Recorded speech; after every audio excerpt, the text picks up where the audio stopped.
चटर्की TV news Marathi मध्ये सर्वांचे सहर्ष स्वागत। पाहूया आजच्या ठळक घडामोडी।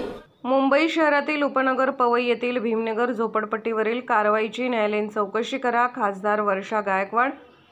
बीएमसीने केलेली कारवाई नियमबाह्य। बेघर कुटुंबासाठी निवारा, पाणी व शौचालयाची तातडीने सोय करा। 800 कुटुंबांना पावसाळ्यातच बेघर करण्याची काय गरज? सरकार कोणासाठी काम करत आहे? मुंबई महानगरपालिकेच्या पथकाने 6 जून 2024 रोजीच्या रात्री पवई येथील भीमनगर झोपडपट्टीवर तोडक कारवाई करून 800 कुटुंबांना रस्त्यावर आणले आहे। 1 जून रोजी नोटीस देऊन पोलिसांच्या बंदोबस्तात झोपडपट्टी तोडण्यात आली। 1 जून ते 30 सप्टेंबर या काळात झोपडपट्ट्यांवर कारवाई करू नये हा शासकीय नियम असतानाही ही कारवाई का करण्यात आली? सरकार कोणासाठी काम करत आहे असे प्रश्न विचारत या संपूर्ण प्रकरणाची न्यायालयीन चौकशी करावी अशी मागणी मुंबई काँग्रेसच्या अध्यक्षा व नवनिर्वाचित खासदार वर्षा गायकवाड यांनी केली आहे।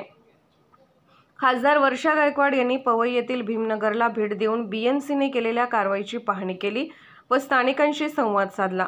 त्यानंतर प्रसार माध्यमांशी बोलताना त्या पुढे म्हणाल्या की महानगरपालिकेने केलेली कारवाई ही नियमबाह्य आहे। एकतर पावसाळ्यात अशी कारवाई करायची काही गरज नव्हती।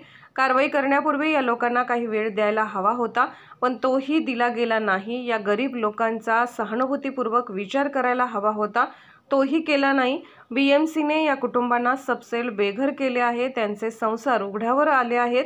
त्यांना पाण्याची सोय नाही, शौचालयाची सोय नाही। रात्री मुंबईत मोठा पाऊस झाला, त्यामुळे लहान मुले आजारी पडली आहेत। मुंबई महानगरपालिकेच्या आरोग्य विभागाने या मुलांची वैद्यकीय तपासणी करून योग्य ते उपचार करावेत। आता हे लोक उघड्यावर आले आहेत, त्यांची तात्काळ निवाऱ्याची सोय करावी, पाणी व जेवण व शौचालयाची सोय करावी अशी मागणीही वर्षा गायकवाड यांनी केली आहे।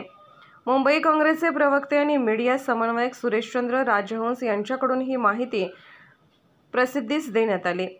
टीव्ही न्यूज मराठी वाहिनीचे संपादक नजीरभाई चटर्की यांचा हा रिपोर्ट।